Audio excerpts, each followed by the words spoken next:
Flight attendant Monica Hartwell blocks the aisle, sneering at the black woman in fake pearls. "Ma'am, I think you're confused about your seating assignment." The woman quietly shows her first-class ticket. Monica's eyes narrow with unmistakable disdain as she forces other passengers to witness this calculated humiliation. Her voice drips with condescension as she examines the boarding pass like evidence of fraud. What Monica doesn't know is that this confused passenger will own her career by sunset. The modest woman in the wide-brimmed hat adjusts her sunglasses, her composure unshakable despite the public embarrassment. Around them, passengers shift uncomfortably, some reaching for their phones. The tension crackles through the first-class cabin as Monica savors her moment of perceived authority. What would you do if this happened to you? Drop your city below. But first, let's see how a routine flight became Monica's career death sentence. Dr. Amara Williams steps through the jet bridge at Dallas-Fort Worth International, her deliberate disguise complete. At 42, she commands boardrooms across 3 continents, but today she's invisible, just another passenger in a loose black dress, oversized sunglasses, and a wide-brimmed hat that shadows her face. The string of fake pearls and simple canvas handbag complete her transformation from CEO to nobody. This quarterly undercover evaluation has become her signature leadership tool. As CEO of Skyline Aviation Holdings, she owns the parent company of this very airline, but none of the crew knows her face. Her assistant, Sarah, booked the ticket under A. Williams. No corporate flags, no VIP treatment codes. Boarding flight 447 to Miami. Amara observes the crew's natural interactions. First-class attendant Monica Hartwell fawns over white passengers with theatrical enthusiasm. Extra champagne before takeoff, warm towels delivered with genuine smiles, personal attention that borders on servile.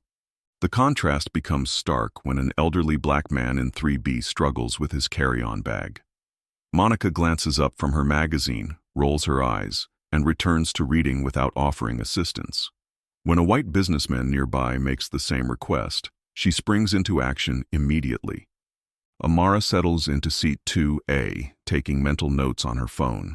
This isn't her first rodeo. She's exposed 3 major service failures and 2 safety violations through these mystery shopper flights. But something about Monica's dismissive energy feels particularly toxic today. She watches Monica laugh loudly with the businessman in 1B, their conversation carrying clearly. Some people just don't understand airplane etiquette, you know? They think buying a ticket means they own the place. The seeds of bias are already sprouting, and Amara can feel the familiar knot forming in her stomach. Amara has no idea how deep Monica's prejudice runs, or how public it's about to become. Monica's predatory instincts activate the moment she spots Amara approaching seat 2A. Her trained eye catalogs every detail: the modest dress, the fake pearls, the unremarkable handbag. This woman doesn't belong in first class, and Monica intends to make that clear. "Excuse me," Monica says, stepping directly into the aisle to block Amara's path. Her voice carries the practiced condescension of someone who enjoys wielding small amounts of power. "I think there's been a mistake. This is first class." Amara stops calmly, reaching into her handbag. "Yes, I know." She produces her boarding pass with steady hands. Seat 2A. Monica examines the ticket like she's inspecting counterfeit currency, turning it over multiple times and squinting at the print. Her theatrical suspicion draws attention from nearby passengers. The businessman in 1B looks up from his newspaper, clearly entertained by the developing drama. Monica's tone suggests she's uncovered fraud. Corporate upgrade? She checks her passenger manifest with exaggerated thoroughness, running her finger down the list twice. "This is unusual. We'll need to verify this with the gate agent." Other passengers begin staring openly. A woman in 3C pulls out her phone, ostensibly to check messages but clearly positioning to record. The elderly man from earlier watches with recognition. He knows exactly what's happening here. The businessman chuckles audibly. Happens all the time these days. His comment lands like validation, and Monica's smirk widens with newfound confidence. Amara maintains perfect composure, her voice level and professional. The ticket is valid. May I please take my seat? Monica's eyes flash with something darker than mere suspicion, genuine contempt mixed with the thrill of public dominance. Ma'am, I'm going to need you to step aside while we sort this out. You're holding up service for our premium passengers. The humiliation is calculated, public, and deliberate. Every word is chosen to maximize embarrassment while maintaining plausible deniability. Amara feels the familiar sting of discrimination, the cocktail of rage and helplessness she's experienced too many times before. But this time is different. This time, she has the power to respond. She just needs to choose her moment carefully. What Monica does next will seal her fate forever. Monica savors her moment of control, calling over head flight attendant Derek with theatrical urgency. Derek Martinez, 26 and eager to please his senior colleague, hurries over with visible concern. "We have a ticketing issue in 2A, Monica announces, her voice pitched perfectly to carry throughout the first-class cabin. She wants everyone to hear this. Passenger documentation appears questionable. Derek examines Amara's boarding pass, his brow furrowing with genuine confusion. The ticket is clearly legitimate, platinum frequent flyer status, corporate account, properly formatted. He glances between Monica and Amara, sensing the tension but missing the underlying dynamic. Monica leans close to Derek, stage whispering loudly enough for half the cabin to hear. "Are you sure she didn't just upgrade herself somehow? Look at her clothes. Does she seem like first-class material to you?" The words hang in the air like poison. Several passengers shift uncomfortably in their seats. The woman in 3C has her phone out now, openly recording. A teenage girl traveling with her parents stares with wide eyes, witnessing her first real-world lesson in discrimination. Derek looks mortified. "Monica, I don't think... Should we call security?" Monica continues, her voice growing more authoritative. "I mean, if someone's gaming the system, we need to protect our legitimate passengers." Amara watches the performance with clinical detachment, cataloging every word for the report she'll write later. She's been here before. Different settings, same script. The false concern, the coded language, the public theater designed to humiliate and exclude. Monica returns with exaggerated authority, her chest puffed with righteous indignation. "Ma'am, we're going to need to escort you back to coach while we verify your ticket with the gate agent. Company policy." "I'd prefer to remain in my assigned seat," Amara says quietly, her voice steady despite the fury building inside her chest. "That's not how this works." Monica's voice rises, drawing more attention. "You can either cooperate with crew instructions, or we can have security remove you from the aircraft. Your choice." The threat hangs in the air like smoke. Passengers exchange uncomfortable glances. A businessman in 4A mutters something about maintaining standards. The teenage girl's mother pulls her daughter closer, whispering urgently. Derek looks like he wants to disappear into the floor, but he doesn't intervene. Monica's seniority and aggressive confidence have cowed him into silence. Amara stands slowly, gathering her simple handbag with deliberate dignity. "Fine, I'll wait in coach." As she walks down the aisle, Monica delivers her final blow with stage whisper precision. Some people just can't accept their place in the world. It's really quite sad. The comment lands like a physical slap. Several passengers gasp audibly. The woman recording shakes her head in disgust, but Amara continues walking, her back straight and her head high. In coach, she settles into an empty middle seat between a businessman and a young mother with a sleeping toddler. The humiliation is complete, public, and thoroughly documented. Monica has just made the biggest mistake of her career, but Amara's next phone call will change everything. Amara removes her sunglasses and wide-brimmed hat for the first time since boarding, setting them carefully in the seat pocket. Her transformation is immediate. Without the disguise, her face reveals sharp intelligence and unmistakable authority. The businessman beside her does a double take, recognition flickering in his eyes. She pulls out her phone and dials a familiar number. "Sarah, it's me." Her voice carries controlled steel. the tone that makes C-suite executives across the industry pay attention. I need you to pull the employment files for Flight 447's crew, particularly first-class attendant Monica Hartwell. Full background, disciplinary record, performance reviews, everything. The passenger next to her, a middle-aged black woman traveling with her college-age daughter, leans over slightly. "Honey, I saw what happened up there. That was wrong. That was really wrong." Amara nods, her jaw tight. "It was. And it's going to cost them." "You sound like you know something the rest of us don't."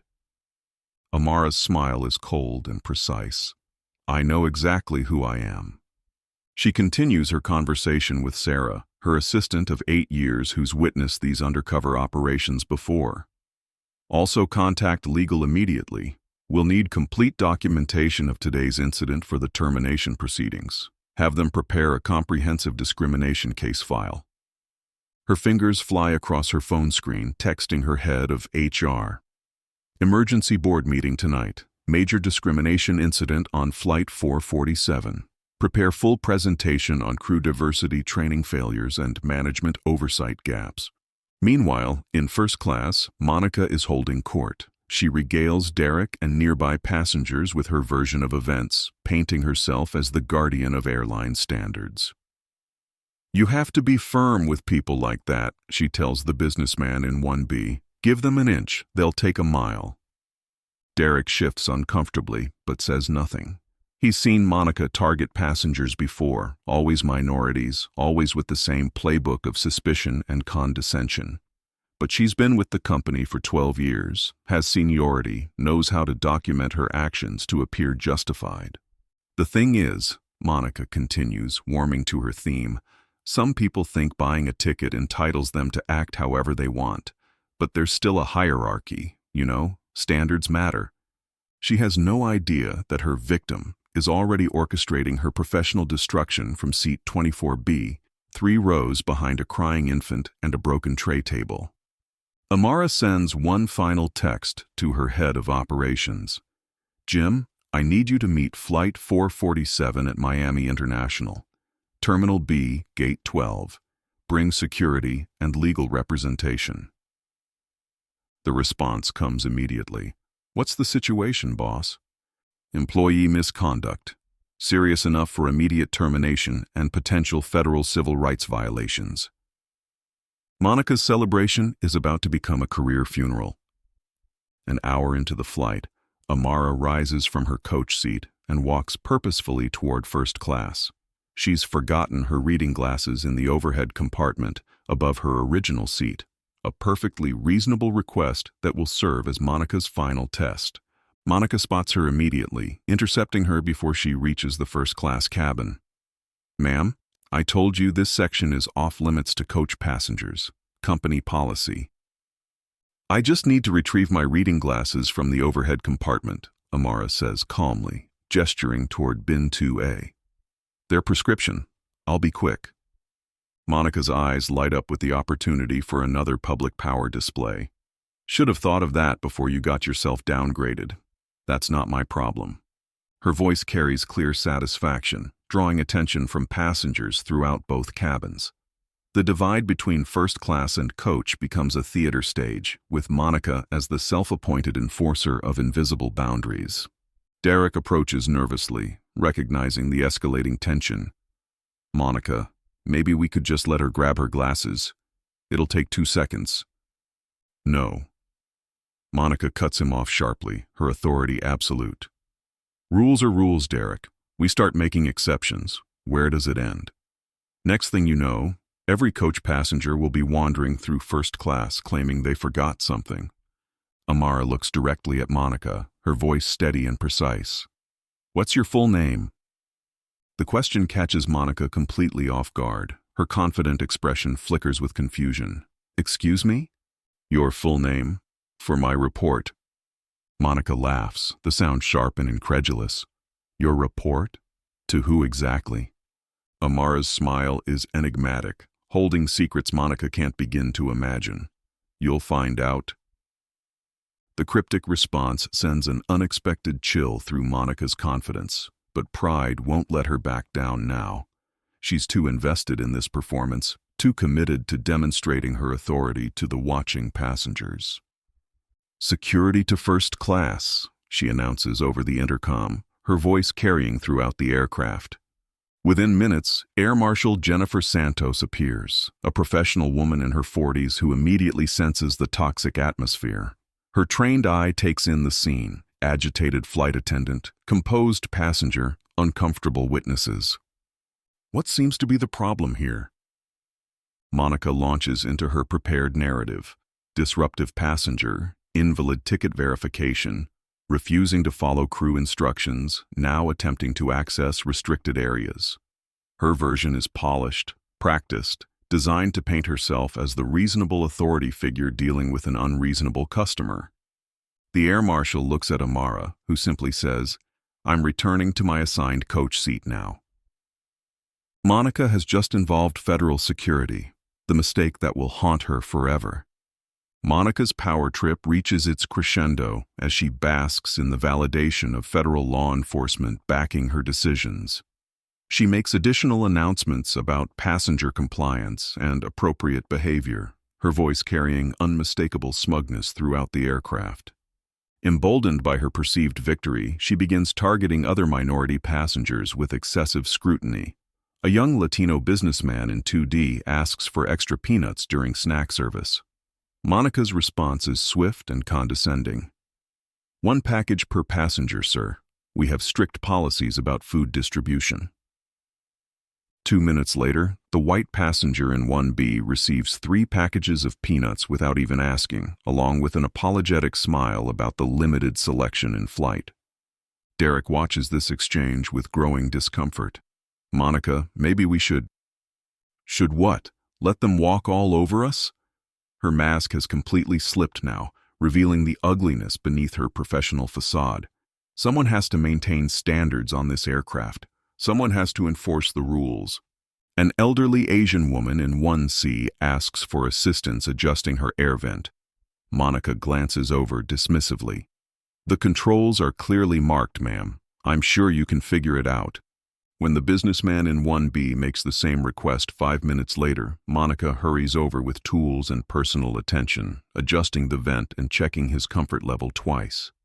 The discrimination isn't subtle anymore. It's systematic, witnessed, and increasingly documented by passengers who pull out their phones with growing frequency.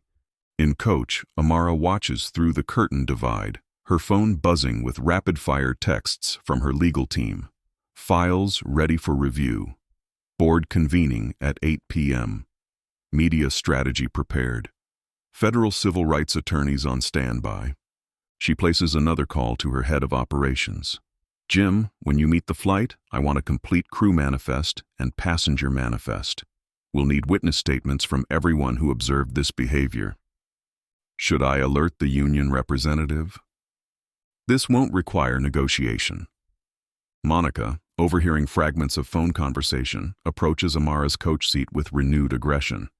"Ma'am, you're being disruptive with your phone calls. I'm going to need you to end the conversation immediately, or I'll have to ask the air marshal to intervene again." Amara looks up calmly, her eyes holding promises Monica can't yet comprehend. "In 3 hours, you'll understand exactly who you've been talking to." The cryptic warning penetrates Monica's arrogance for just a moment, sending an unexpected chill down her spine. Monica's about to discover that some passengers are more dangerous than they appear. The captain's voice crackles over the intercom. "Flight attendants, prepare for descent into Miami International Airport." Monica sees this as her cue for a final victory lap, her last opportunity to cement her authority over the cabin. She takes the passenger address microphone with theatrical ceremony. "Ladies and gentlemen, as we prepare for landing, please remember that compliance with crew instructions ensures everyone's safety and comfort. We appreciate those passengers who understand and respect our policies." Her emphasis on compliance is unmistakably pointed, directed at coach section like a verbal weapon. Several passengers exchange uncomfortable glances, recognizing the passive-aggressive targeting. Monica approaches Amara's seat one final time, unable to resist a parting shot. "I hope you've learned something about respecting airline policies today. Maybe next time you'll think twice before trying to take advantage of the system. Amara removes her sunglasses completely, making direct, unwavering eye contact. For the first time, Monica sees her adversary's face clearly, the sharp intelligence, the quiet authority, the complete absence of intimidation. "I've learned everything I need to know about your character," Amara says, her voice carrying undertones that make Monica's confidence waver. Something in Amara's tone finally penetrates Monica's arrogance. The certainty, the calm control, the hint of knowledge that Monica doesn't possess. It all combines to create an unfamiliar sensation in her chest. Doubt. Who are you exactly?" Amara's smile is enigmatic, holding secrets that will reshape Monica's entire world. Someone who believes in accountability.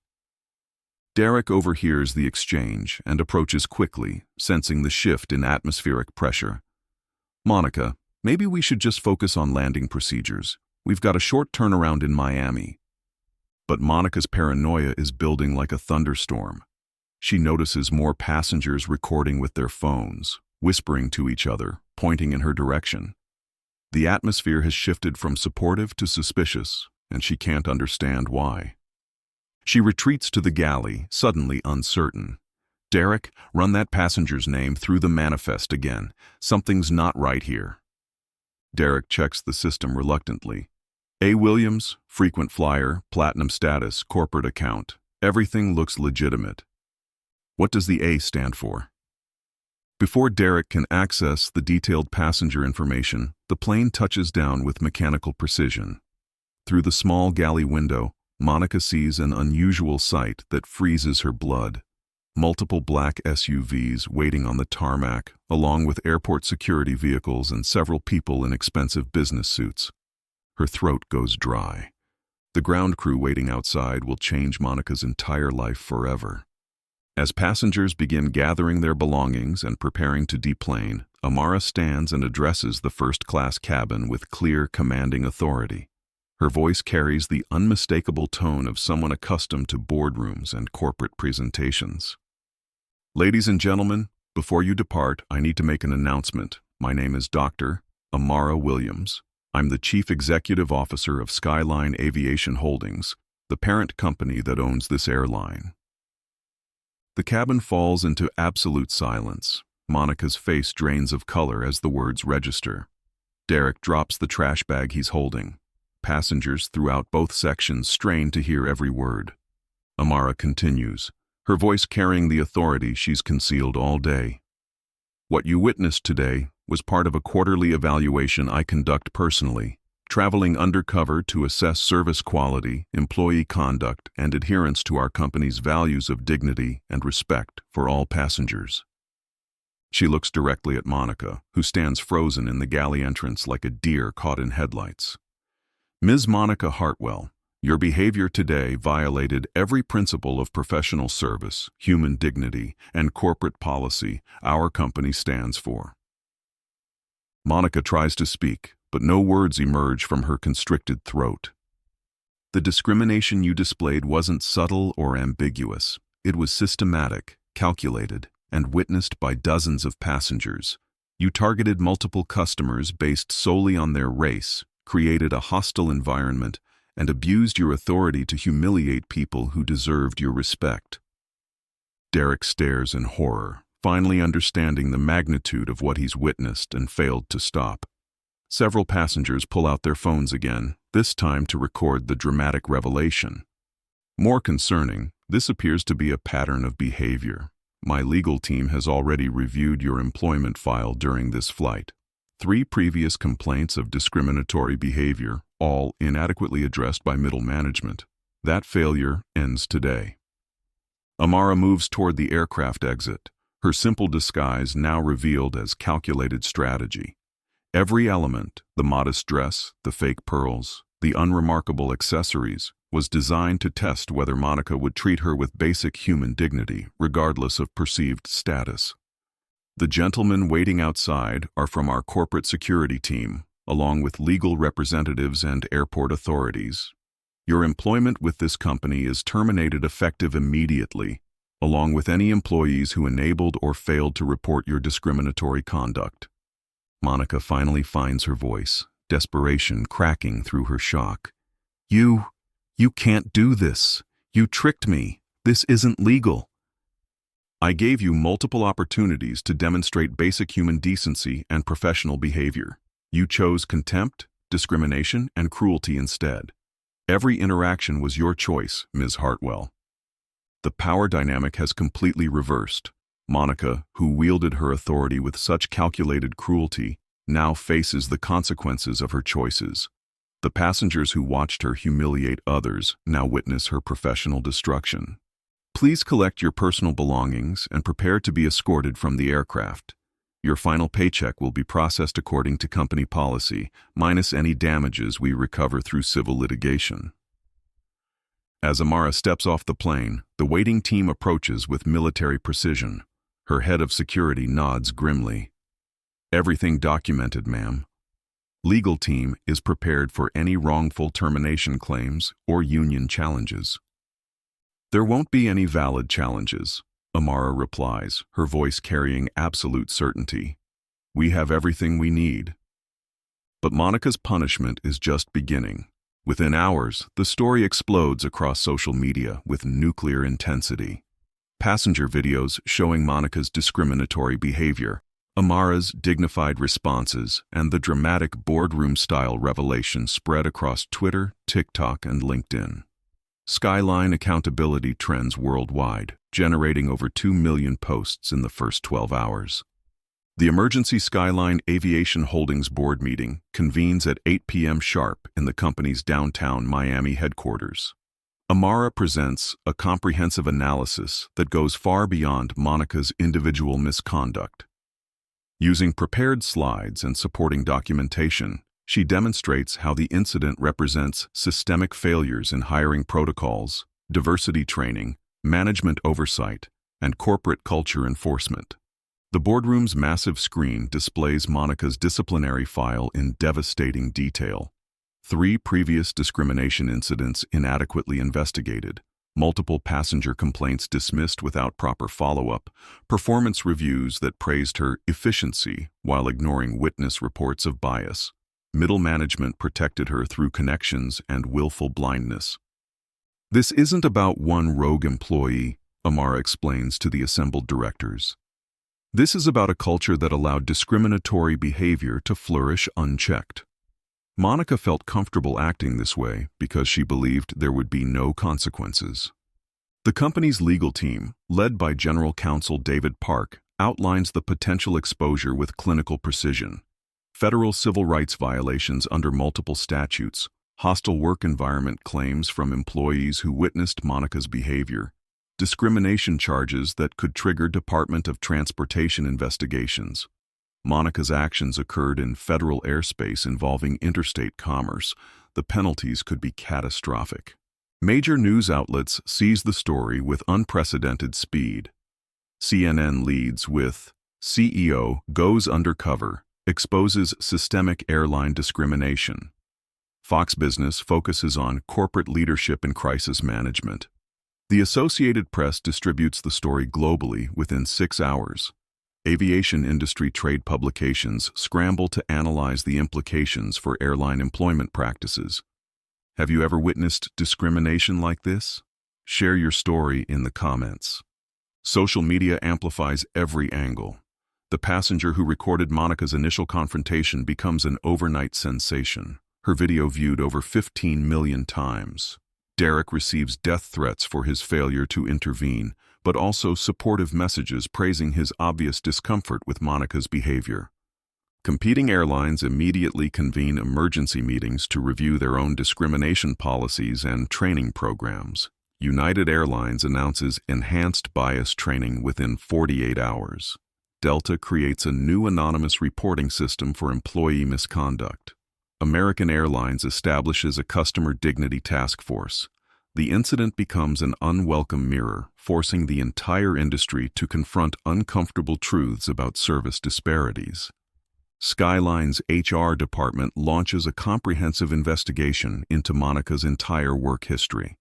They discover a pattern of complaints spanning her 12-year career: preferential treatment for white passengers, dismissive behavior toward minorities, discriminatory seating recommendations, and inappropriate comments about passenger worthiness for premium services. Derek and 7 other crew members undergo intensive interviews. Most reveal they were aware of Monica's behavior, but afraid to challenge her due to her seniority, connections within management, and reputation for retaliation against colleagues who questioned her methods. The Association of Flight Attendants initially considers defending Monica, but quickly distances themselves after reviewing video evidence and witness statements. Their official statement reads, "We cannot and will not defend discriminatory behavior that violates both our professional standards and basic human decency." Monica hires employment attorney Jennifer Walsh, who attempts to challenge the termination on procedural grounds. Walsh argues entrapment, claiming Amara's undercover status created an unfair testing scenario. The argument collapses under legal scrutiny. Employment law clearly supports termination for discriminatory conduct, regardless of how the behavior was discovered. 7 passengers from Flight 447 file formal civil rights complaints with the Department of Transportation. Their attorney, civil rights specialist Marcus Rodriguez, describes Monica's conduct as textbook racial discrimination that created a hostile environment for multiple passengers. The Federal Aviation Administration opens a formal investigation into Skyline's employment practices and crew training protocols. The Department of Justice Civil Rights Division begins reviewing whether Monica's pattern of behavior constitutes criminal civil rights violations. Amara announces immediate, sweeping reforms during a company-wide video conference: mandatory implicit bias training for all customer-facing employees, anonymous reporting systems with third-party investigation protocols, regular undercover evaluations across all routes, and executive compensation tied directly to diversity and inclusion metrics. Despite initial stock volatility as investors process the discrimination scandal, Skyline's shares rise 12% within a week. Market analysts praise Amara's decisive leadership and proactive approach to systemic problems. The company's handling of the crisis becomes a Harvard Business School case study in crisis management and corporate accountability. Monica's final humiliation awaits at the employment tribunal. 6 weeks after Flight 447, Monica Hartwell sits in the sterile conference room of the Miami Employment Relations Board, surrounded by the wreckage of her former life. The woman who once commanded first-class cabins with cruel authority now appears diminished, wearing a discount department store suit and clutching a worn briefcase. The hearing room buzzes with media representatives, legal observers, and aviation industry analysts. Monica's attorney, Jennifer Walsh, shuffles through papers with the desperate energy of someone fighting an unwinnable case. Skyline's legal team, led by senior partner Patricia Chen, presents their case with surgical precision. The evidence unfolds like a prosecutor's closing argument. High-definition passenger videos showing Monica's discriminatory behavior, sworn affidavits from 14 witnesses, expert testimony on federal anti-discrimination law, and Monica's own disciplinary file dating back 12 years. The passenger who recorded Monica's initial confrontation testifies via video link from her home in Chicago. She deliberately humiliated that woman in front of everyone. It wasn't accidental or misunderstood. It was calculated cruelty designed to embarrass and exclude. Derek Martinez takes the stand next, granted immunity in exchange for his cooperation. His testimony proves devastating. Monica had patterns. She'd treat white passengers like royalty and minorities like suspects. She called it maintaining standards, but we all knew what she really meant. He describes specific incidents: Monica questioning black passengers' ticket legitimacy, providing inferior service to Latino families, making coded comments about passenger worthiness for premium amenities. Derek's guilt over his silence makes his testimony particularly compelling. Walsh attempts to argue that Monica followed standard security protocols and couldn't have known Amara's true identity.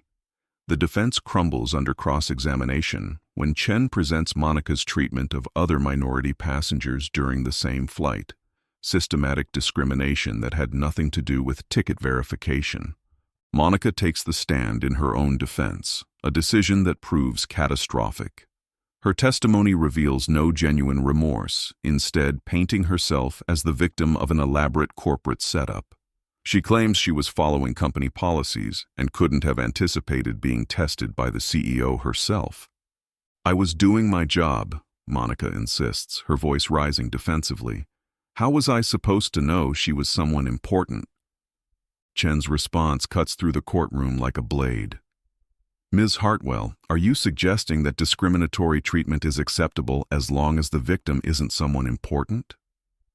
Civil rights attorney Dr. Sarah Johnson explains how Monica's actions violated multiple federal anti-discrimination statutes. Aviation industry expert Captain Michael Torres details how her behavior endangered Skyline's operating certificates and federal compliance status. Former colleagues testify about Monica's history of problematic behavior. Flight attendant Maria Santos describes incidents where Monica made inappropriate comments about passengers' appearances, backgrounds, and suitability for premium services. Ground crew member James Wright recounts Monica's complaints about certain types of people getting ideas above their station. After deliberating for less than 30 minutes, the three-member tribunal unanimously upholds Monica's termination. Board Chair Robert Hayes reads the decision with clinical precision. Ms. Hartwell's conduct constituted clear, systematic discrimination based on race. Her actions created a hostile environment, violated federal civil rights law, and demonstrated a pattern of bias incompatible with professional employment in customer service. Word spreads through aviation circles with lightning speed. Monica's name becomes synonymous with discrimination scandals, making her unemployable in airlines, hospitality, or any customer-facing industry. Social media ensures the incident follows her indefinitely. Employers routinely Google job candidates, and Monica's story dominates search results. She's forced to take a minimum wage position at a suburban retail store, her dreams of airline career advancement permanently grounded. The woman who once wielded power over passengers' dignity now stocks shelves overnight, invisible and forgotten. But the real transformation extends far beyond one person's career destruction. The Skyline incident becomes aviation's watershed moment for diversity and inclusion, fundamentally reshaping industry practices across commercial airlines worldwide. The Federal Aviation Administration issues comprehensive new guidelines for airline employee conduct, explicitly addressing discriminatory behavior with enforceable penalties. These regulations require airlines to implement bias training, establish anonymous reporting systems, and demonstrate measurable progress in creating inclusive environments. Violations now trigger mandatory federal investigations and potential operating certificate suspensions. Major airlines scramble to implement reforms before regulators mandate them. United Airlines adopts Skyline's undercover evaluation model, with senior executives regularly traveling incognito to assess employee behavior. Delta creates a passenger dignity task force with quarterly discrimination audits. Southwest Airlines establishes bias incident reporting with guaranteed investigation protocols. The Air Transport Association develops industry-standard diversity training curricula based on the Monica Hartwell case study. Aviation schools nationwide incorporate comprehensive bias awareness into their programs, with mock discrimination scenarios becoming mandatory training exercises. Flight attendants across the industry report increased awareness of unconscious bias and systemic discrimination. Many describe the incident as a wake-up call that forced them to examine their own behavior and assumptions about passenger worthiness based on appearance. Professional organizations establish peer accountability programs where crew members commit to intervening when they witness discriminatory behavior. The stigma shifts from reporting colleagues to remaining silent about bias. Harvard Business School, Wharton, and Stanford create case studies examining Amara's crisis management and the systemic changes that followed. The incident becomes required reading in courses on leadership, corporate responsibility, and diversity management. Congressional subcommittees on transportation cite the Skyline case in hearings about civil rights enforcement in aviation. New federal legislation strengthens penalties for airline discrimination and requires annual diversity reporting to maintain operating licenses. The International Air Transport Association invites Amara to deliver the keynote address at their annual conference in Singapore. Her presentation on leadership through moral courage becomes the most watched IATA presentation in history, with airlines globally adopting her undercover evaluation methodology. European and Asian carriers implement similar accountability measures, recognizing that discrimination scandals can destroy decades of brand building overnight. Airlines invest heavily in bias detection software and anonymous feedback systems. Digital platforms allow real-time passenger reporting of discriminatory treatment with automated escalation to corporate leadership. Performance metrics now include diversity and inclusion scores alongside traditional customer satisfaction ratings. 5 years after Flight 447, discrimination incidents in commercial aviation decreased by 78%. Employee satisfaction scores reach historic highs as inclusive cultures replace toxic hierarchies. Customer loyalty ratings improve across all demographic groups, with minority passengers reporting significantly better treatment. Ironically, Monica's discriminatory behavior catalyzes the most significant civil rights advancement in aviation history. Her name becomes shorthand for the consequences of workplace bias, while her story serves as a cautionary tale in diversity training programs worldwide. But where is Amara Williams now, and what has she learned from that transformative day? 5 years have passed since Flight 447, and Dr. Amara Williams stands in the gleaming corridors of Skyline Aviation's new Diversity and Inclusion Training Center in Atlanta. Through floor-to-ceiling windows, she watches a group of new flight attendants complete their certification program, their faces focused and engaged as they work through discrimination scenario training. The curriculum includes detailed case studies of biased behavior, bystander intervention protocols, and real-world scenarios designed to prevent incidents like Monica's systematic targeting of minority passengers.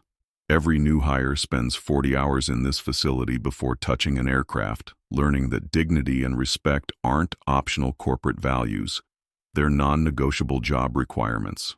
Amara often returns to that day on Flight 447, not with anger, but with profound understanding of how individual courage can create systemic change.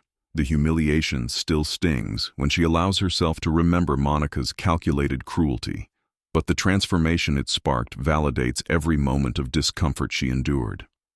"I could have revealed my identity immediately," she tells a group of trainees during their final session.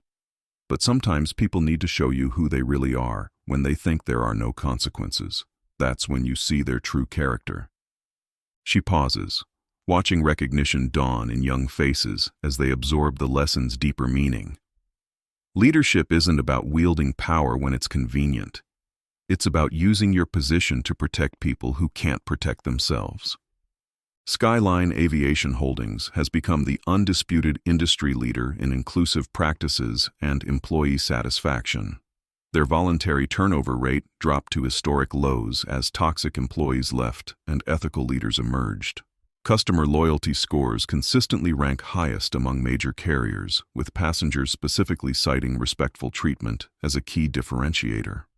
The company's stock price has risen 340% since the incident, driven by operational excellence, employee engagement, and brand reputation. Investors recognize that inclusive cultures create sustainable competitive advantages that extend far beyond moral imperatives. Monica Hartwell now works the night shift at a suburban Atlanta retail store, stocking shelves and processing inventory far from the aviation industry she once dominated through intimidation. She occasionally Googles her name and finds the incident still prominently featured in search results. The Internet's permanent memory ensures her story remains accessible to future employers and colleagues. She's completed court-mandated sensitivity training and claims to have learned from her mistakes, but opportunities for career redemption remain limited. The discrimination that felt so natural on Flight 447 now defines her professional legacy permanently. During a recent flight to Seattle, Amara overhears a conversation between two flight attendants in the galley. The younger attendant tells her colleague, "In training, we learned about the importance of treating everyone with absolute dignity, regardless of how they dress or what assumptions we might make about their background." The senior attendant nods knowingly. There was this famous case where a CEO was discriminated against because she didn't look the part. It changed everything about how we approach our jobs. Now we assume every passenger could be someone important. But more importantly, we treat them well because it's the right thing to do. Last month, Amara received the National Civil Rights Leadership Award for her role in transforming aviation workplace culture. In her acceptance speech, she emphasized that sustainable change requires both individual moral courage and institutional commitment to accountability. The incident on Flight 447 wasn't unique, she told the audience of civil rights leaders and corporate executives. What was unique was having the power to respond effectively. That's why those of us in leadership positions must use our authority to create systems that protect everyone, not just those who can protect themselves. The experience taught Amara that true leadership sometimes means experiencing injustice firsthand to understand how to prevent it for others. She regularly travels undercover not to catch employees failing, but to understand the daily reality of customer experience and employee behavior when they think no one important is watching. Passengers frequently share stories about improved airline experiences across the industry. Many credit the Skyline standard with making air travel more dignified and respectful for everyone, regardless of their appearance, background, or perceived status. Flight attendants from competing airlines often approach Amara at industry events, thanking her for creating the cultural shift that made their jobs more fulfilling and their passengers' experiences more positive. Discrimination thrives in environments where good people remain silent, Amara reflects during quiet moments in her executive office. Change happens when someone with power decides that silence is no longer acceptable and that human dignity isn't negotiable. Power without accountability is privilege. Power with accountability is justice. The story of Flight 447 continues to resonate because discrimination exists in every industry, every workplace, and every community. Monica's behavior wasn't unique. It was simply captured, documented, and held accountable in a way that usually doesn't happen. We want to hear from viewers worldwide about their own experiences with bias and discrimination.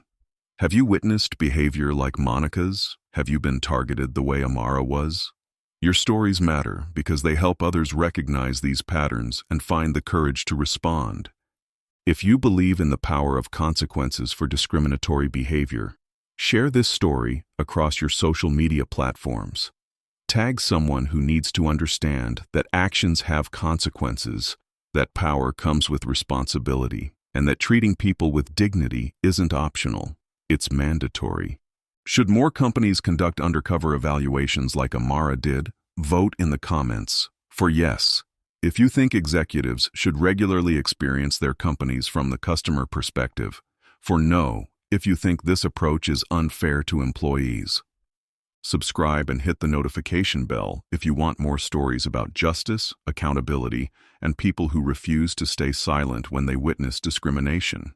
These stories matter because they show that individual courage can create systemic change. Next week, we're bringing you the story of a janitor who was mocked and belittled by office workers until they discovered he owned the entire building. The revenge was swift, the humiliation was total, and the lesson was permanent. You won't believe how this man's quiet dignity transformed into corporate justice. The next time you witness discrimination, unfair treatment, or abuse of power, don't just watch silently. Document it if it's safe to do so. Report it through proper channels. Speak up if you can do so without endangering yourself. Be the person who refuses to let injustice happen in your presence. Remember, every person deserves dignity and respect regardless of how they look, dress, or present themselves. You never know who you're really talking to. But more importantly, you should treat everyone well regardless of their status or perceived importance. This story isn't just about airlines or CEOs or flight attendants. It's about power, privilege, and the responsibility we all have to create environments where discrimination isn't tolerated, where bias is challenged, and where human dignity is non-negotiable. Never judge a passenger by their boarding pass. You might be serving your future boss. Because sometimes, the person you underestimate today might be the one deciding your fate tomorrow.